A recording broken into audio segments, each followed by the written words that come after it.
ദേശീയ ശ്രദ്ധ ആകർഷിക്കുന്ന മത്സരമാണ് ഇപ്രാവശ്യം തിരുവനന്തപുരം പാർലമെന്റ് മണ്ഡലത്തിൽ നടക്കാൻ പോകുന്നത്.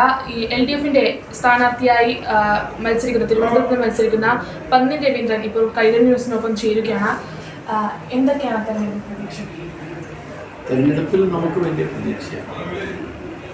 ഇടതുപക്ഷ ജനാധിപത്യം വേണ്ടിക്ക് അനുകൂലമായി കേരളത്തിലെ ജനങ്ങൾ വിധിയെഴുതുമെന്നാണ് ഞങ്ങൾ പ്രതീക്ഷിക്കുന്നത്. 20 സീറ്റുകളുണ്ട് കേരളത്തിൽ. ഞങ്ങൾ ഒരു തവണ 19 സീറ്റുകൾ നേടിയത്. അതുപോലൊരു വിജയം, അതിനേക്കാളും കൂടുതൽ വിജയം ഇത്തവണ നേടാൻ കഴിയുന്ന പ്രതീക്ഷ. അത് ഞങ്ങൾ വെറുതെ ഒരു വ്യാമോഹത്തിൻ്റെ അടിസ്ഥാനത്തിൽ പറയല്ല. സാഹചര്യം അതാണ്. നമ്മുടെ രാജ്യം ശരിക്കും കാണുന്ന ആളുകളാണ് കേരളത്തിലെ ജനങ്ങൾ. ഇന്ത്യ എന്താണെന്ന് അവർക്ക് നന്നായി അറിയാം. ഇന്ത്യയിലെ ഓരോ ചലനങ്ങളെക്കുറിച്ചും കേരളത്തിലെ ജനങ്ങൾ എപ്പോഴും ശ്രദ്ധിക്കുന്നുണ്ട്. കാരണം നമ്മൾ അങ്ങനെയാണല്ലോ വളർന്നത്. നമ്മൾ ഈ നാട്ടിനെ ദൈവത്തിൻ്റെ സ്വന്തം നാടാക്കി മാറ്റിയത് നമ്മൾ ഈ നാട്ടിൽ ഒരുപാട് വലിയ പ്രസ്ഥാനങ്ങൾ നടത്തിയ ശക്തമായ പോരാട്ടത്തിലാണ്. നവോത്ഥാന പ്രസ്ഥാനം, ആ നവോത്ഥാന പ്രസ്ഥാനത്തിന് പിന്നാലെ വന്ന ഇടതുപക്ഷ പ്രസ്ഥാനം, കമ്മ്യൂണിസ്റ്റ് പ്രസ്ഥാനം, പുരോഗമന പ്രസ്ഥാനം, ഇതൊക്കെ കേരളത്തിൻ്റെ മാറ്റങ്ങൾക്ക് ഘട്ടം ഘട്ടമായി വലിയ പിന്തുണ നൽകിയ പ്രസ്ഥാനങ്ങൾ.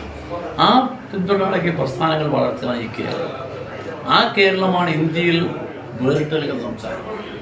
ഈ കേരളത്തിലെ ഗവൺമെൻറ്റിനെ എങ്ങനെയും തകർക്കുന്നതിന് വേണ്ടി ശ്രമിക്കുകയാണ് രാജ്യം ഭരിക്കുന്ന BJP. അവരതിനുവേണ്ടി ഗവൺമെൻറ്റിനെ തകർക്കാൻ എന്താ വഴിയെന്നവരെ ചിന്തിച്ചുകൊണ്ടാണ് അവരിപ്പം സാമ്പത്തികമായി ഞെരുക്കി ഗവൺമെൻറ് തകർക്കാൻ അവർ ശ്രമം. ഒന്ന്. മറ്റൊന്ന്, കേരളത്തിന് കൊടുക്കേണ്ട ഭക്ഷ്യധാന്യങ്ങൾ പോലും കൊടുക്കാതെ ബോധപൂർവ്വം നമ്മളെ ശരിപ്പെടുത്താനുള്ള ശ്രമം. ഇങ്ങനെയുള്ള ഘട്ടം ഘട്ടമായുള്ള ശ്രമം നടത്തിക്കൊണ്ടിരിക്കുകയാണ്.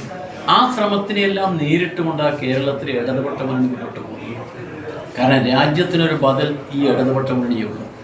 രാജ്യത്ത് എല്ലാവരും പറയുന്ന കേരളം പോലെ, കേരള സംസ്ഥാനം പോലെ നമ്മൾ വിദ്യാഭ്യാസ രംഗത്ത് മുമ്പിലാണ്, ആരോഗ്യ രംഗത്ത് മുമ്പിലാണ്, വികസന കാര്യത്തിന് നമ്മൾ മുമ്പിലാണ്. 3.25 ലക്ഷം വീട് കൊടുത്ത് കേരളത്തിൽ ഇടതുപക്ഷ ജനാധിപത്യ മുന്നണി ലൈഫ് പദ്ധതിയിൽ കൂടി ഇനിയും ലക്ഷക്കണക്കിന് മനുഷ്യർക്ക് വീട് കൊടുക്കാൻ പോകും. അങ്ങനെ രാജ്യത്തിൻ്റെ പൊതു മുഖ്യധാരയിൽ കേരളം ഒരു വേറിട്ട് നിൽക്കുന്നൊരു സംസ്ഥാനമാണ്. അതുകൊണ്ട് ഈ സംസ്ഥാനത്തെ എങ്ങനെയും തകർക്കണമെന്നാണ് കേന്ദ്രം ആഗ്രഹിക്കുന്നത്. അതിനുവേണ്ടിയാണ് വഴിവിട്ട പലതും എന്ന് പറഞ്ഞാൽ കള്ളച്ചൂത് കളിക്കും പോലെ കേരളത്തിലെ ഗവൺമെൻറ് തകർക്കാൻ ശ്രമിക്കുന്നത്. ആ ശ്രമം നടക്കുമ്പോൾ നമ്മുടെ നാട്ടിൻ്റെ പൊതു ആവശ്യത്തിന് വേണ്ടി ശബ്ദിക്കാൻ ഇവിടുന്ന് പോകുന്ന MPമാർക്ക് ഉത്തരവാദിത്വമില്ലേ? അവർ വല്ലതും ചെയ്യുന്നുണ്ടല്ലോ. ഇപ്പം FCI ഗോഡൗണിൽ വെച്ച് ലേലം ചെയ്ത് വെക്കുന്ന ആ അരി കേരളത്തിലെ സിവിൽ സപ്ലൈസ് കോർപ്പറേഷൻ എടുത്ത് ജനങ്ങൾക്ക് വില കുറച്ച് വെക്കേണ്ട അരിയില്ലേ? ആ അരി പോലും കേരളത്തിലെ ഗവൺമെൻറ് ഏജൻസിയായ സിവിൽ സപ്ലൈസ് കോർപ്പറേഷന് ലേലത്തിൽ പങ്കെടുക്കൂടാന്ന് പറഞ്ഞത് തടഞ്ഞു നിർത്താൻ മാത്രമുള്ളൊരു ധൈര്യം അവർ കാണിച്ചു. എന്താ പ്രതിപക്ഷ കക്ഷികളുടെ ജോലി? അവർ സമരാജ്ഞ എന്ന് പറഞ്ഞ് ജാഥ നടത്തിയാൽ മാത്രം മതിയോ? നാട്ടിലെ പൊതുപ്രശ്നങ്ങൾക്ക് ചെയ്യണ്ടേ? ജനങ്ങളുടെ പ്രശ്നങ്ങളല്ലേ? നമ്മൾ പട്ടിണിയില്ലാത്ത മനുഷ്യരെ, ഈ നാട്ടിൽ മനുഷ്യരെ പട്ടിണി കിടക്കാൻ പാടുന്ന കേരളത്തിൽ കോവിഡ് കാലത്ത് പോലും നമ്മുടെ നാട്ടിലെ ജനങ്ങൾ ആരോഗ്യ പ്രശ്നങ്ങൾ മുൻഗണന കൊടുത്തുകൊണ്ട് പ്രവർത്തിക്കുന്നു. വിദ്യാഭ്യാസ രംഗത്ത് ഒരുപാട് മുമ്പോട്ട് പോയിരിക്കുന്നു. ജനങ്ങളുടെ ഏത് പ്രശ്നങ്ങൾക്കും ജനങ്ങൾക്ക് ഒരു കാര്യം ഉറപ്പാണ്, ഇടതുപക്ഷ ജനാധിപത്യ മുന്നണി ഗവൺമെൻറ് ഉണ്ട്, ഞങ്ങൾക്ക് രക്ഷകരായെന്നാണ്.